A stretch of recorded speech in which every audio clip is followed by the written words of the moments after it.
Justin Turner left the office early that day, walked through his front door at 3 in the afternoon, something he hadn't done in over a year. The house was quiet. Then he heard it. Laughter. A child's laughter coming from upstairs. His blood went cold. He stood there, frozen, listening. That sound wasn't possible. Not in this house. Not anymore. He started moving, following it down the hall, his heart pounding harder with every step. He reached his daughter's door, pushed it open, and everything inside him stopped. 18 months before that moment, Justin Turner had everything a man could want. A tech empire worth $4 billion, a penthouse overlooking Central Park, a name that opened every door in Manhattan, the kind of success people chase their whole lives. But on a rainy Tuesday in March, all of it meant nothing. He was driving his family home from his daughter Lauren's 9th birthday dinner. His wife Emily sat beside him, looking at photos from the party, her face glowing with the kind of happiness only a mother knows. In the back seat, Lauren, still wearing her paper birthday crown, was humming a song she'd been singing all night, completely unaware that her childhood was about to end. 2 blocks from home, a drunk driver blew through a red light at 60 miles an hour. The impact killed Emily instantly. Lauren's spine shattered. The doctors told Justin his daughter would never walk again. And him? He climbed out of that wreckage without a scratch on his body. But the man who walked away from that crash wasn't the same man who'd been sitting in the driver's seat. He couldn't face his daughter, couldn't look at her without seeing the moment everything fell apart, without seeing Emily's face, without feeling the steering wheel under his hands, the same hands that couldn't save either of them. So Justin did what guilt does to a man when it becomes too much to carry. He ran. He started leaving the house before sunrise and coming home long after midnight. He filled his days with meetings, conference calls, deals, anything that kept him from walking into the rooms where his family used to laugh. Work became his hiding place, his prison. Lauren stopped talking, stopped eating. At 10 years old, she was already giving up. The light in her eyes went out. She sat in her wheelchair for hours, staring at nothing, like she was waiting for permission to stop existing. 4 caregivers walked out in 6 months. None of them could handle watching a child fade away in a house that felt like it was built on a grave. Justin's housekeeper, Mrs. Chen, had watched it all. 12 years she'd worked for that family, and now she was watching both father and daughter destroy themselves in slow motion. She couldn't take it anymore. So she made a phone call that would change everything. Before we begin, hit that subscribe button, like this video, and tell me in the comments where in the world you're watching from. I believe God brought you to this story for a reason, maybe to remind you that grace still finds us, even when we've been running. Let this reach the part of your heart that needs it most. What Justin saw when he opened that door didn't make sense at first. His caregiver, Faith, the woman Mrs. Chen had hired 3 weeks ago, was lying flat on her back on the floor, and above her, suspended in the air like she was weightless, was Lauren, his daughter, his paralyzed daughter. Faith's arms were locked straight, holding Lauren up by her waist. Lauren's arms were stretched out wide like wings, her face tilted toward the ceiling, her mouth open in pure, unfiltered laughter. The kind of laughter Justin hadn't heard since before the accident. The kind that used to fill the whole house. They were both barefoot. Their hands were covered in paint, bright blues and yellows smeared across their fingers, streaked on their arms. There were art supplies scattered across the floor, papers, brushes, a keyboard pushed against the wall, and in the corner, sitting empty, was Lauren's wheelchair. On the wall behind them hung the family photos Emily had put up years ago, pictures of birthdays, vacations, Lauren as a baby, Emily holding her, Justin holding both of them. All of it, every single piece of it, was watching this moment that Justin had no part of. He couldn't move. His hands went slowly to his head.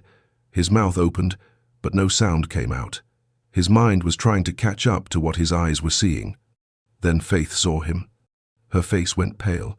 She so carefully lowered Lauren back down to the floor and scrambled to her feet, wiping her hands on her jeans, her eyes wide. Lauren's laughter cut off like someone had flipped a switch. "Daddy?" Her voice was small, uncertain, like she wasn't sure if he was real or if she'd done something wrong. Justin stood there in the doorway, frozen, staring at his daughter's face, at the color in her cheeks, At the light in her eyes, light he thought had died 18 months ago. Faith stepped forward, her voice shaking.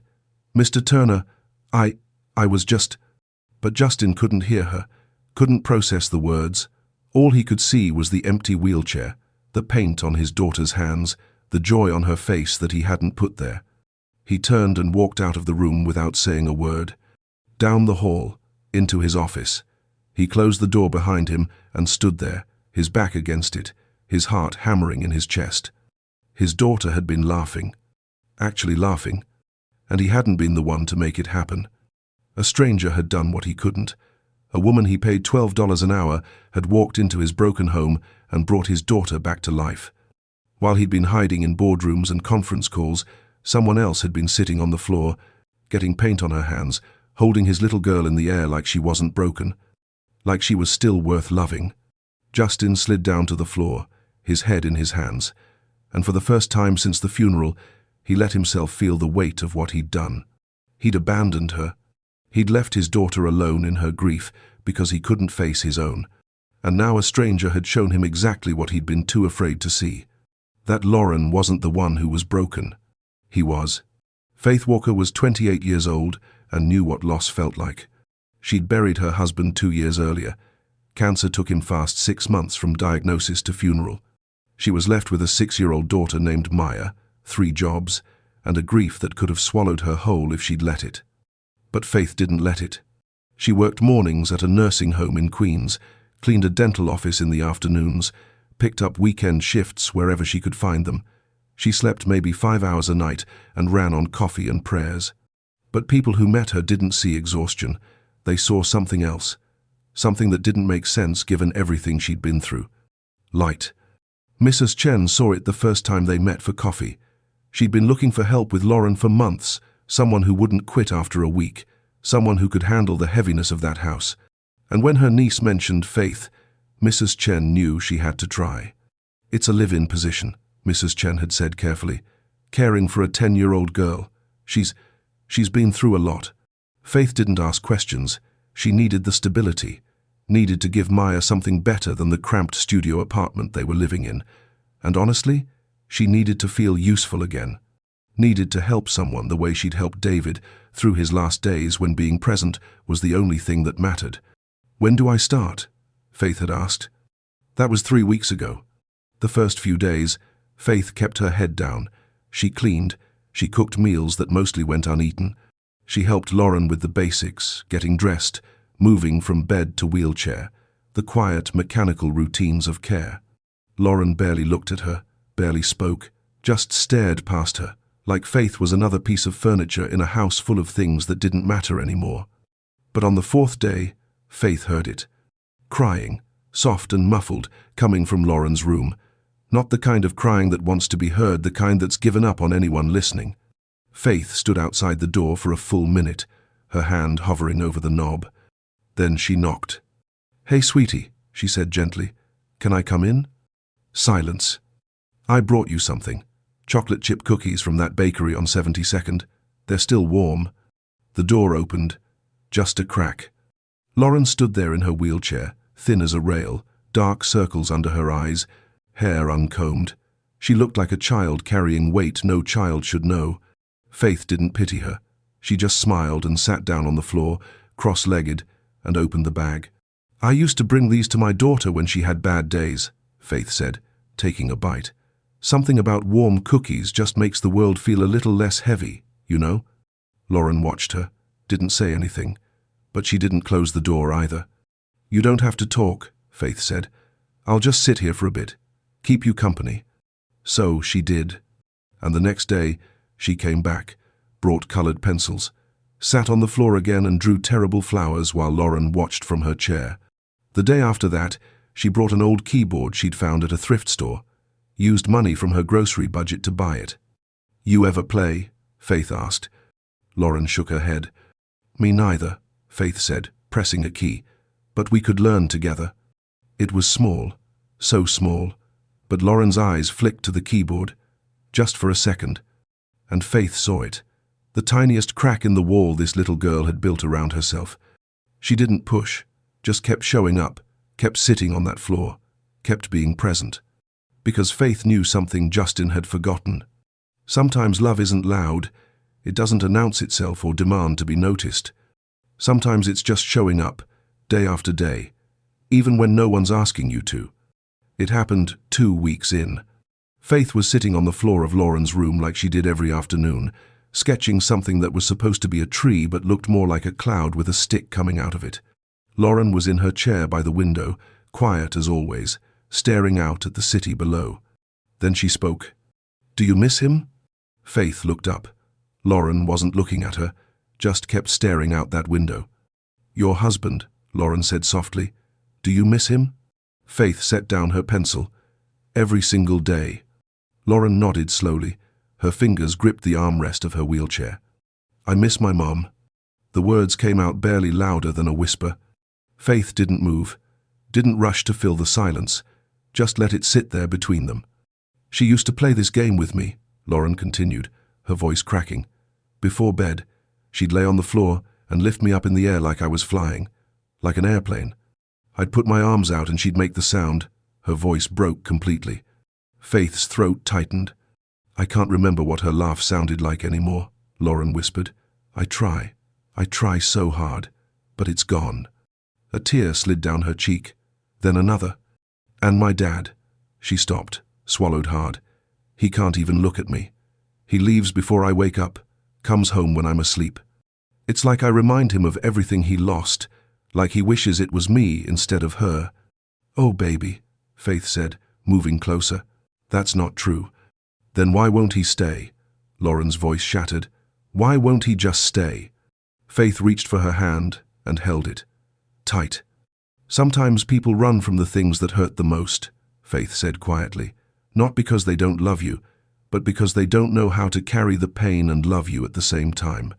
Your dad's drowning, Lauren, and he doesn't know how to swim back to you yet." Lauren looked at her, tears streaming down her face. "I just want my family back." Faith pulled her close, let her cry, let her break open, and when the tears finally slowed, Faith pulled back and looked her in the eyes. "That game your mom used to play," Faith said. "The airplane one. You want to try it?" Lauren's eyes widened. "I can't. I know," Faith said gently, "but your legs don't fly the airplane, sweetheart. Your heart does." She helped Lauren down to the floor, positioned herself beneath her. Carefully, so carefully, she lifted Lauren up, holding her steady. "Put your arms out," Faith whispered. Lauren hesitated, then slowly stretched her arms wide, and Faith lifted her higher. For the first time in 18 months, Lauren smiled. Then she laughed. A real laugh. The kind that comes from somewhere deep and true. "I'm flying," she whispered. Faith's eyes filled with tears. "Yes, you are, baby. Yes, you are." It became their thing after that. Every single afternoon, Faith would finish her work, come to Lauren's room, and they'd play airplane. Sometimes for 5 minutes, sometimes for 20. And every single time, Lauren laughed, like she was remembering what joy felt like. Until the day Justin came home early and saw it.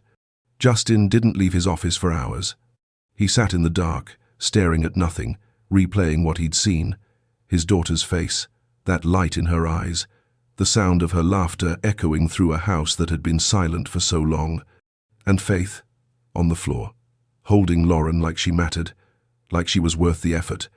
He couldn't shake it, couldn't make sense of why it bothered him so much. It should have been relief, shouldn't it? Someone was finally getting through to Lauren. Someone was helping her heal. But all Justin felt was anger. No, not anger. Something worse. Shame.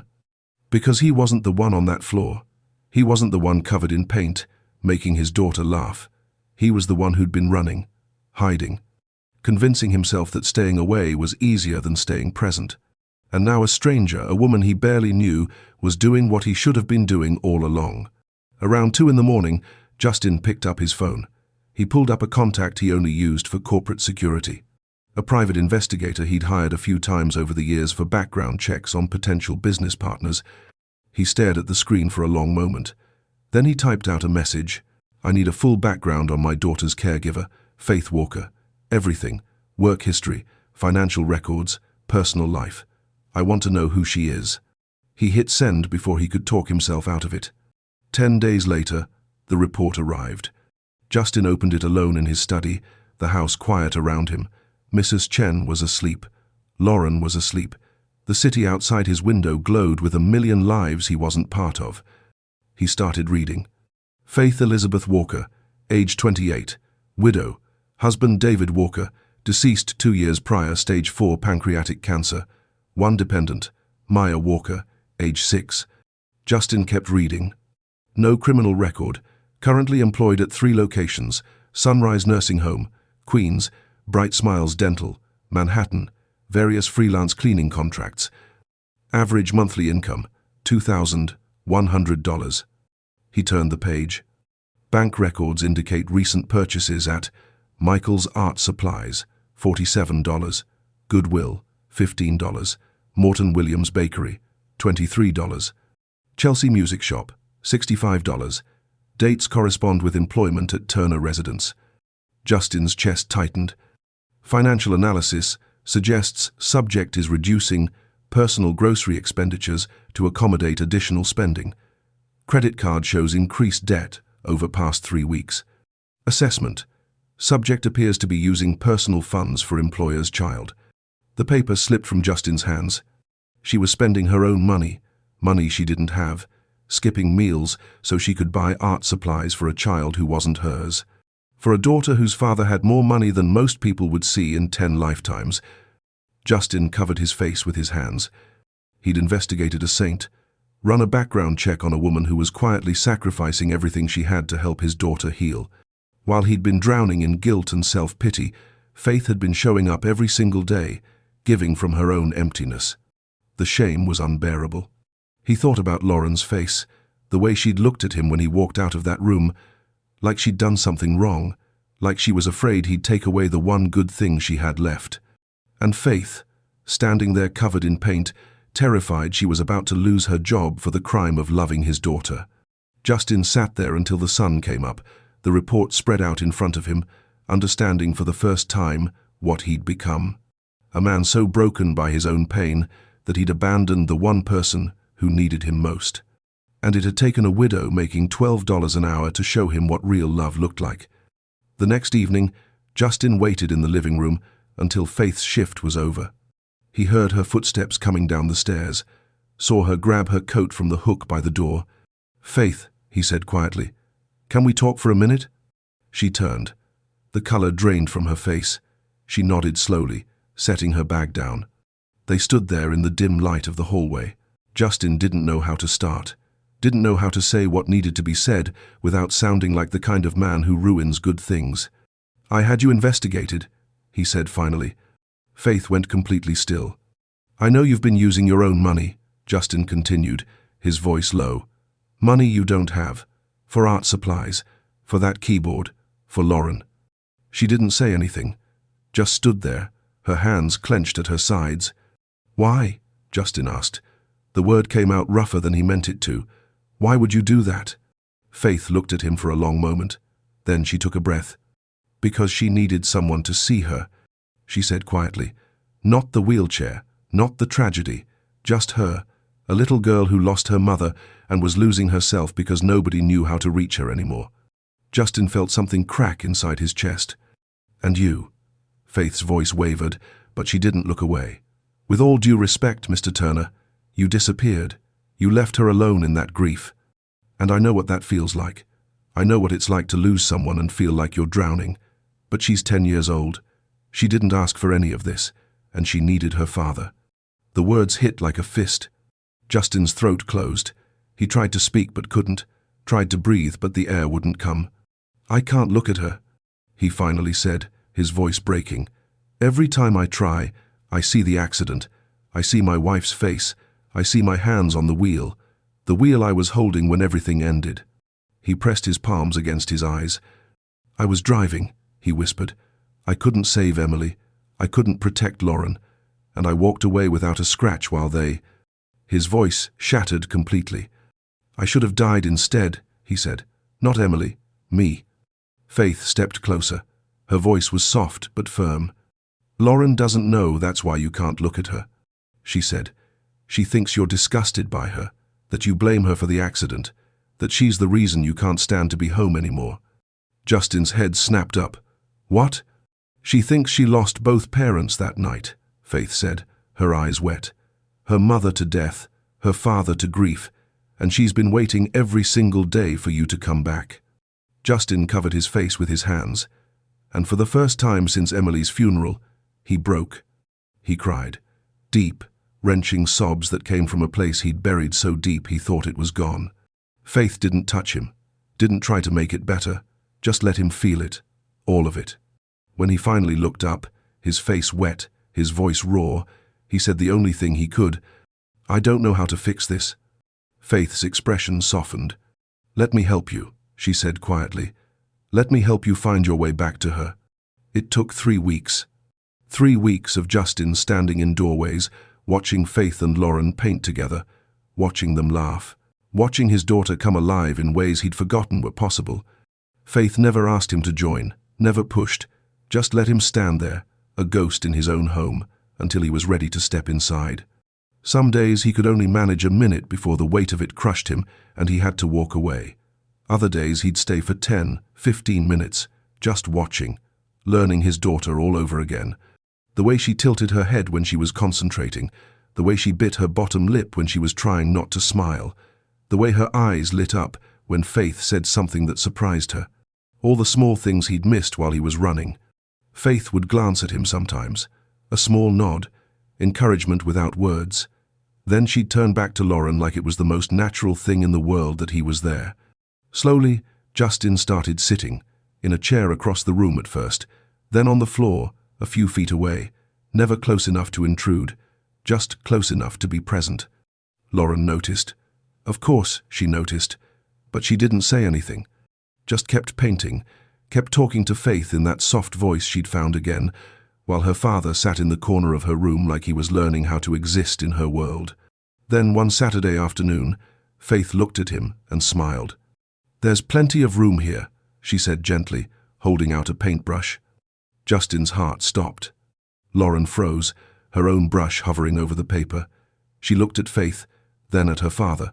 Her eyes were wide, afraid to hope. Justin stared at the brush in Faith's hand. His chest felt like it was caving in. Every instinct told him to run, to make an excuse, to go back to his office where the pain couldn't reach him. But then he looked at his daughter, really looked at her, and he saw what he'd been too afraid to see for 18 months. She was still there, his little girl. Underneath all the grief and silence and pain, she was still there, waiting for him. Justin moved forward, slowly, like he was approaching something sacred. He knelt on the floor beside Lauren's wheelchair. Faith handed him the brush. Their eyes met for just a second. Hers were full of something he didn't deserve. Grace, maybe, or hope. He took it. His hand was shaking as he dipped the brush into the paint. Blue, sky blue. He pressed it to the paper and started to draw. A car, a street, rain. Lauren watched. She knew what he was painting. He could see it in her face. It was my fault, Lauren, Justin said, his voice barely above a whisper. Not yours, never yours. The brush trembled in his hand. I was driving. I couldn't save Mom. I couldn't protect you. And I've been so afraid you'd hate me for it that I ran away. A tear hit the paper, smearing the blue. I'm so sorry, baby, he said, his voice breaking. I'm so sorry. Lauren dropped her brush. She reached for him, and Justin, for the first time in 18 months, held his daughter while they both cried. Faith quietly stood and stepped back, giving them the moment they'd needed since the night everything fell apart. In that small room, covered in paint and tears, something that had been shattered began slowly, carefully, to heal. The house started to sound different after that. Not all at once, not like flipping a switch, but slowly. The silence that had lived in those walls for 18 months began to crack. Justin stopped leaving before sunrise, started coming home by 4 in the afternoon. He'd walk into Lauren's room and sit on the floor without being asked, pick up a brush, and paint beside her like it was the most natural thing in the world. Some days they didn't talk much, just sat there together, creating crooked flowers and purple skies and houses that looked nothing like houses. Other days, Lauren would tell him about her day. about something Faith had said, about a dream she'd had. And Justin would listen, really listen, the way he used to, before the accident stole everything. Faith watched it happen from the edges of the room. She'd bring them water, suggest new colors, then quietly slip away to give them space. But she never left completely. Lauren wouldn't let her. "Stay," Lauren would say, reaching for Faith's hand. "Please." So Faith would sit with them, and the three of them would fill that room with something it hadn't known in a long time. Life. One evening, Justin looked up from the painting he was working on and watched Faith help Lauren wash paint off her hands. The way she was gentle with her, patient. The way she made Lauren laugh by pretending the paint wouldn't come off and they'd have to keep blue hands forever. "Thank you," Justin said quietly. Faith looked at him, surprised. "For not giving up on her," he continued. "For showing up when I couldn't." Faith shook her head. "You're showing up now. That's what matters." "I should have been here the whole time," Justin said, the guilt still heavy in his voice. "Maybe," Faith said softly, "but you're here now, and she needs you now. Not yesterday. Today." Lauren looked between them, then back at her father. "Dad," she said, her voice small, "will you come to my physical therapy tomorrow?" Justin's throat tightened. He'd never gone, not once. Told himself it was too painful to watch. But the truth was simpler than that. He'd been afraid. "Yes," he said, meeting her eyes. "I'll be there." Lauren smiled. A real smile, the kind that reached her eyes. That night, after Faith had gone to her room and Lauren was asleep, Justin stood in the doorway of his daughter's bedroom and watched her breathe, the steady rise and fall of her chest, the peaceful look on her face. For 18 months, he'd convinced himself that staying away was protecting her from his pain, that she was better off without him hovering over her, reminding her of everything they'd lost. But he'd been wrong. She hadn't needed him to be perfect. She'd just needed him to stay. And he almost lost her because he couldn't see that. Justin made a promise to himself that night, to Emily, to the man he used to be. He would never run again. The next afternoon, Justin walked into the rehabilitation center with Lauren. He'd passed this building 100 times on his way to the office, never stopped, never even slowed down. But today, he pushed Lauren's wheelchair through the front doors and stayed. The physical therapist, a woman named Dr. Patel, who'd been working with Lauren since the accident, looked genuinely shocked to see him. "Mr. Turner," she said carefully, "it's good to see you." Justin nodded. He couldn't find words yet, just watched as they transferred Lauren to the mat and began the exercises. It was hard to watch, the way Lauren's legs didn't respond, the frustration on her face when her body wouldn't do what her mind was telling it to, the pain she tried to hide but couldn't completely. Justin wanted to look away. Every instinct told him to leave, to let the professionals handle it, to go back to his office where he didn't have to see his daughter struggle. But he didn't. He stayed, sat in that uncomfortable plastic chair and watched every single minute. And when Lauren looked over at him, checking to see if he was still there, he smiled at her. "You're doing great, sweetheart," he said. Her whole face lit up. After therapy, they stopped for ice cream on the way home, sat outside a small shop on Madison Avenue while the city rushed past them. Lauren got chocolate chip. Justin got nothing. Just watched his daughter eat and tell him about the songs Faith had been teaching her on the keyboard. "She says I'm getting really good," Lauren said, a bit of ice cream on her chin. "She says I have natural rhythm." "I'd love to hear you play," Justin said. Lauren's eyes widened. "Really? Really?" When they got home, Faith was in the kitchen making dinner. The smell of garlic and tomatoes filled the apartment, something that hadn't happened in over a year. "You're cooking?" Justin asked. Faith turned, wiping her hands on a towel. "I hope that's okay. I thought maybe we could all eat together tonight."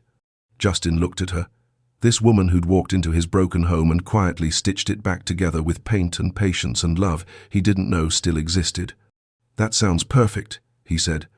That night, the three of them sat at the dining room table, a table that hadn't been used since before the accident, and ate pasta, while Lauren told Faith about physical therapy and ice cream and how her dad had stayed the whole time.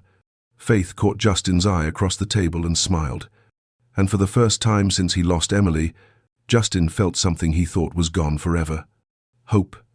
Not the kind that erases the past or pretends the pain never happened, but the kind that whispers maybe, just maybe, broken things can learn to be whole again. Maybe he could be a father again. Maybe his daughter could find joy again. Maybe this stranger who became family could show them both that love doesn't end when life falls apart. It just learns to look different. 6 months later, Lauren painted a picture. She'd been working on it for weeks, keeping it hidden under her bed, only bringing it out when she thought no one was watching. But Justin noticed. Of course he noticed. He paid attention now, to the small things, to the way his daughter bit her lip when she was concentrating, to the light that had come back into her eyes, to the laughter that filled their home again. One Sunday afternoon, Lauren rolled her wheelchair into the living room where Justin and Faith were sitting, going over Lauren's progress reports from physical therapy. "I made something," she said quietly, holding a canvas in her lap. Justin set down the papers. "Can we see it?" Lauren nodded and turned the painting around. 3 figures stood under a bright sky, holding hands. A man in a dark suit, a woman in simple clothes, a girl in a wheelchair between them. All 3 were smiling, and behind them, painted in soft light, 2 more figures, barely visible but unmistakably there. A woman with kind eyes, a man with a gentle smile. Emily and David. The ones they'd lost, the ones who'd brought them together through their absence. Justin's throat closed. He couldn't speak. "I wanted to remember them," Lauren said softly, "but I also wanted to remember that we're still here, that we're okay now." Faith's hand went to her mouth, tears streaming down her face. Justin knelt beside his daughter's wheelchair and pulled her close. "It's beautiful, baby," he whispered. "It's perfect." That evening, they hung the painting in the living room, right above the couch where they'd started having movie nights every Friday, where Maya, Faith's daughter, would curl up next to Lauren and share popcorn, where the laughter of children filled spaces that used to echo with silence. Justin stood back and looked at it, at the family they'd become, not the one he'd lost, but the one grace had given him in its place. "You know what I think?" Faith said quietly, standing beside him. "What's that?" "I think God knew exactly what he was doing when he brought us to this house," she said. "I needed you as much as you needed me. Maya needed Lauren. Lauren needed all of us." Justin nodded slowly. "I spent 18 months convinced I was being punished, that I deserved to lose everything. And now?" Faith asked. "Now I think maybe I was being saved," he said. "I just couldn't see it yet." He thought about the afternoon he came home early and heard his daughter's laughter, the moment that broke him open, the moment he thought would destroy him. It hadn't destroyed him. It had brought him back to life. Because sometimes the things that shatter us are the things that save us. Sometimes we have to lose ourselves completely before we can find our way home. Justin looked at Faith, this woman who'd walked into his broken house with nothing but $12 an hour and a heart that refused to give up on people. Who'd shown his daughter what love looked like when he'd forgotten. Who'd taught him that showing up was worth more than any fortune he'd ever build. "Thank you," he said, "for everything." Faith smiled. "You would have found your way back eventually." "Maybe," Justin said, "but I'm grateful I didn't have to find it alone." Lauren called from the other room, asking if they wanted to play the keyboard with her, and Justin Turner, one of Manhattan's most powerful men, a man who'd once thought success was measured in billions, walked toward his daughter's voice. Because he'd finally learned what Emily had always known, that the only wealth that matters is the kind you can hold in your arms, the kind that laughs with you on hard days, the kind that forgives you when you fail, the kind that stays. And in that moment, standing in his daughter's room, surrounded by paint and music and second chances, Justin Turner finally came home. Not to a penthouse, not to an empire, but to the only place that ever really mattered, to love.